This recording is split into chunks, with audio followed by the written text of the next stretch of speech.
교육행정이 뭐냐 하면 국가와 지역사회의 교육 목표를 효과적으로 달성하기 위해 필요한 인적, 물적, 재정적 자원을 제공하고 관리하는 활동이다. 쉽게 말하면 교육 목표를 제대로 달성할 수 있도록 사람과 시설, 예산 같은 조건을 마련하고 운영하는 것이다. 그런데 교육행정을 어떻게 정의할 것인지는 행정의 역할을 무엇으로 보느냐에 따라 달라진다. 먼저 국가공권설이 있다. 국가공권설은 교육행정을 국가행정의 한 부분으로 보는 입장이다. 그래서 교육행정을 교육에 관한 행정이라고 정의한다. 여기서는 행정이 교육보다 우위에 있다. 행정이 법규에 따라 교육활동을 지도하고 감독하며 통제하는 것이다. 따라서 중앙집권적이고 관료적인 성격이 강하다. 한마디로 국가공권설은 행정이 교육을 위에서 관리하는 입장이다. 조건정비설은 이와 반대되는 입장이다. 조건정비설은 교육행정을 교육 목적을 달성하는 데 필요한 조건을 마련하고 지원하는 활동으로 본다. 예를 들어 교사와 같은 인적 자원, 교실과 교육시설 같은 물적 자원, 교육 예산과 같은 재정적 자원을 확보하고 지원하는 것이 교육행정의 역할이라는 것이다. 여기서는 교육이 행정보다 우위에 있다. 교육이 목적이고 행정은 그 목적을 달성하기 위한 수단이다. 행정이 교육을 통제하는 것이 아니라 수업과 교육활동이 원활하게 이루어지도록 뒤에서 지원해야 한다는 것이다. 따라서 조건정비설은 민주적이고 지방분권적인 교육행정을 강조한다. 국가공권설이 교육에 관한 행정이라면 조건정비설은 교육을 위한 행정이라고 할 수 있다. 협동행위설은 교육행정을 교육 목적을 달성하기 위한 여러 사람의 협동적 행위로 보는 입장이다. 경영설이라고도 한다. 학교에서 교육 목표를 달성하려면 교장이나 교사 한 사람만 움직여서는 안 된다. 여러 구성원이 교육 목표를 세우고 역할을 나누고 의사결정을 하면서 서로 협력해야 한다. 협동행위설은 이러한 협동의 전체 과정을 교육행정이라고 보는 것이다. 협동행위설에서는 교육과 행정을 서로 분리하지 않는다. 교육활동 자체가 여러 사람의 협동을 통해 이루어지는 행정활동이고 행정활동 역시 교육 목적을 달성하기 위한 교육활동이라고 본다. 따라서 교육과 행정을 하나로 통합하고 교육행정을 교육의 행정이라고 정의한다. 세 가지를 비교하면 차이가 분명하다. 국가공권설은 행정이 교육보다 우위에 있다. 조건정비설은 교육이 행정보다 우위에 있다. 협동행위설은 교육과 행정을 하나로 통합하여 본다. 행정과정설은 교육행정을 행정이 이루어지는 과정으로 보는 입장이다. 행정가가 어떤 기능을 수행하고 행정이 어떤 순환적 경로를 거쳐 이루어지는지에 관심을 둔다. 예를 들어 계획을 세우고 조직을 구성하고 지시하고 조정하고 통제하는 일련의 과정이 어떻게 이루어지는지를 보는 것이다. 행정과정설은 뒤에서 나오는 행정관리론과 밀접하게 연결되지만 두 이론이 완전히 동일한 것은 아니다. 행정관리론이 행정가의 관리 기능을 설명하면서 행정과정을 구체화했다고 이해하면 된다. 사회과정설은 교육행정을 조직 구성원 사이에서 이루어지는 하나의 사회적 과정으로 본다. 교육지도성설은 교육 목적을 효과적으로 달성하기 위해 교육지도성을 발휘하는 활동으로 본다. 교육행정의 원리는 크게 법규 측면의 원리와 운영 측면의 원리로 나뉜다. 법규 측면의 원리는 헌법과 교육기본법을 비롯한 교육 관련 법규에서 도출되는 원리이다. 합법성의 원리, 기회균등의 원리, 자주성의 원리, 지방분권의 원리가 여기에 해당한다. 합법성의 원리는 모든 교육행정이 법이 정한 범위 안에서 이루어져야 한다는 원리다. 교육행정기관이 법적 근거도 없이 임의로 정책을 집행하거나 국민의 권리를 제한해서는 안 된다는 것이다. 기회균등의 원리는 모든 국민이 균등하게 교육받을 기회를 가져야 한다는 원리다. 컨셔시너스적 형편이나 성별, 지역 등을 이유로 교육기회에서 부당하게 차별받아서는 안 된다. 무상 의무 교육을 실시하거나 경제적으로 어려운 학생에게 장학금을 지급하는 것이 대표적인 예다. 낮에 교육받기 어려운 사람을 위해 야간제 교육 프로그램을 제공하는 것도 기회균등의 원리에 해당한다. 자주성의 원리는 교육이 정치나 종교로부터 중립성을 유지해야 한다는 원리다. 또한 교육의 독자성과 전문성을 보장하기 위해 교육행정을 일반 행정으로부터 분리하여 운영해야 한다. 이 원리가 교육자치제도의 근거가 된다. 지방분권의 원리는 교육이 지역주민의 적극적인 참여와 공정한 통제를 통해 이루어져야 한다는 원리다. 모든 교육정책을 중앙정부가 일방적으로 결정하는 것이 아니라 지역사회가 일정한 권한과 책임을 가지고 지역의 특성과 요구를 교육에 반영해야 한다는 것이다. 운영 측면의 원리는 교육행정을 실제로 운영할 때 필요한 원리다. 민주성의 원리, 효율성의 원리, 안정성의 원리, 전문성 보장의 원리가 여기에 해당한다. 민주성의 원리는 국민의 의사를 교육행정에 반영하고 국민을 위한 행정을 해야 한다는 원리다. 예를 들어 정책 결정 과정에 각종 위원회를 설치하여 국민과 구성원의 참여 기회를 확대할 수 있다. 교육행정의 내용을 외부에 공개하는 것도 민주성의 원리를 실현하는 방법이다. 효율성의 원리는 최소한의 노력과 비용으로 최대한의 성과를 거두어야 한다는 원리다. 교육에 사용할 수 있는 예산과 인력, 시간은 한정되어 있기 때문에 이를 낭비하지 않고 교육 목표를 효과적으로 달성해야 한다는 것이다. 안정성의 원리는 교육정책이 장기적인 관점에서 계속성과 일관성을 유지해야 한다는 원리다. 교육정책이 지나치게 자주 바뀌면 학교와 교사가 혼란을 겪고 교육의 지속성도 훼손된다. 따라서 교육정책을 수립할 때는 장기적인 영향을 고려하고 불필요하게 자주 개편하는 일을 피해야 한다. 전문성 보장의 원리는 교육행정을 전문적인 지식과 기술을 가진 사람이 담당해야 한다는 원리다. 교육행정은 일반적인 행정 능력만으로 수행하기 어렵기 때문에 교육의 특성과 학교 현장을 이해하는 전문가가 담당해야 한다. 교장과 교감에게 일정한 교육 경력과 자격을 요구하는 것이 대표적인 예다. 과학적 관리론은 테일러가 제시한 이론이다. 노동자의 작업 과정을 표준화하고 과학적으로 관리하면 조직의 능률과 생산성을 극대화할 수 있다고 본다. 과학적 관리론에서는 노동자가 어떤 방법으로 일해야 가장 효율적인지를 관리자가 과학적으로 분석한다. 그리고 가장 효율적인 작업 방법과 작업 시간을 정한 다음 노동자가 그 절차에 따라 일하도록 한다. 이렇게 작업을 표준화하면 불필요한 동작과 시간 낭비를 제거하고 생산성을 높일 수 있다는 것이다. 과학적 관리론의 인간관은 이후 맥그리거가 제시한 X이론의 인간관과 가깝다. 과학적 관리론이 X이론의 근거에서 만들어졌다는 뜻은 아니다. 과학적 관리론이 먼저 등장했고 나중에 등장한 X이론의 인간관과 서로 부합한다는 뜻이다. X이론에서는 인간을 본래 일하기 싫어하고 수동적이며 책임을 회피하려는 존재로 본다. 따라서 관리자가 작업 방법을 정하고 노동자를 지시하고 통제해야 한다고 본다. 반대로 Y이론은 인간을 능동적이고 책임감 있는 존재로 본다. 적절한 조건이 주어지면 스스로 책임을 맡고 자발적으로 일할 수 있다고 보는 것이다. 이러한 Y이론의 인간관은 인간의 자발성과 참여를 강조한다는 점에서 인간관계론적 관리와 연결된다. 버비트는 테일러의 과학적 관리론을 교육행정에 도입했다.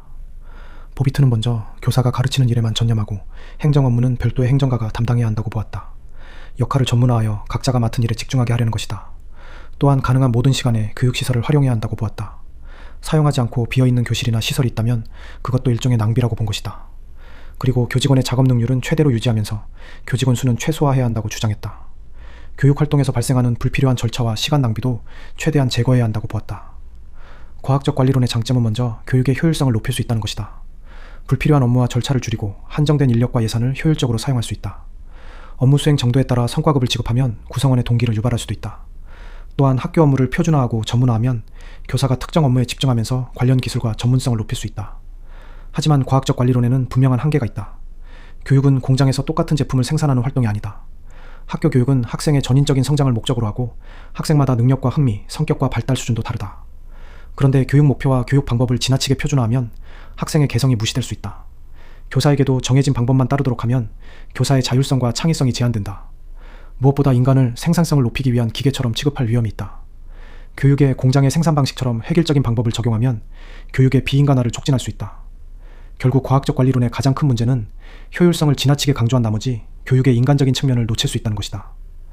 행정관리론도 과학적 관리론과 마찬가지로 능률성, 효율성, 합리성을 강조한다. 그렇다고 두 이론이 동일한 것은 아니다. 과학적 관리론은 노동자와 개별 작업 과정에 초점을 둔다. 노동자가 어떤 방법으로 일해야 가장 효율적인지를 분석하는 것이다. 반면 행정관리론은 행정가와 조직 전체의 관리에 초점을 둔다.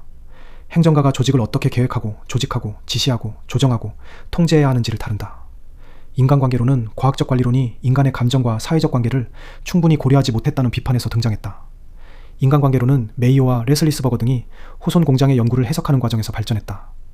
여기서 중요한 개념이 호손 효과다. 호손 효과는 사람이 자신이 관찰되고 있다는 사실을 인식했을 때 평소와 다르게 행동하는 현상을 말한다. 다만 호손 공장에서 노동자의 생산성이 변한 이유를 단순히 관찰받았기 때문이라고만 설명하면 안 된다. 관리자에게 관심과 배려를 받고 있다는 느낌, 동료들과 형성한 인간관계, 집단의 분위기, 임금과 같은 경제적 보상 등 여러 요인이 함께 영향을 미쳤다.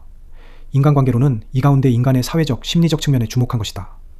인간관계론은 인간이 임금과 같은 경제적 보상에 의해서만 움직이는 존재가 아니라고 본다. 사람은 다른 사람에게 인정받고 싶어하고 존중받고 싶어하며 집단에 소속되어 원만한 인간관계를 형성하고 싶어한다. 따라서 조직의 능률을 높이려면 구성원의 사회적, 심리적 욕구를 충족시켜야 한다. 학교에서는 교직원의 의견을 수렴하고 의사결정 과정에 참여시키는 방법을 사용할 수 있다. 이것은 구성원의 사회적 욕구를 충족시키는 방법이다. 관리자가 구성원을 배려하고 인정하고 존중하는 것은 심리적 욕구를 충족시키는 방법이다. 인간관계로는 비공식 조직도 중요하게 본다. 비공식 조직은 공식적인 규정이나 지시에 따라 만들어진 조직이 아니다. 구성원들의 친분이나 관심, 인간관계를 바탕으로 자연스럽게 형성된 집단이나 관계망이다. 학교 안에서 자연스럽게 형성된 친목 모임이나 교사 집단을 예로 들 수 있다. 비공식 조직의 성격은 조직의 생산성에 영향을 미친다. 비공식 조직이 학교의 목표에 협조하면 구성원 사이의 의사소통이 원활해지고 업무도 잘 이루어질 수 있다.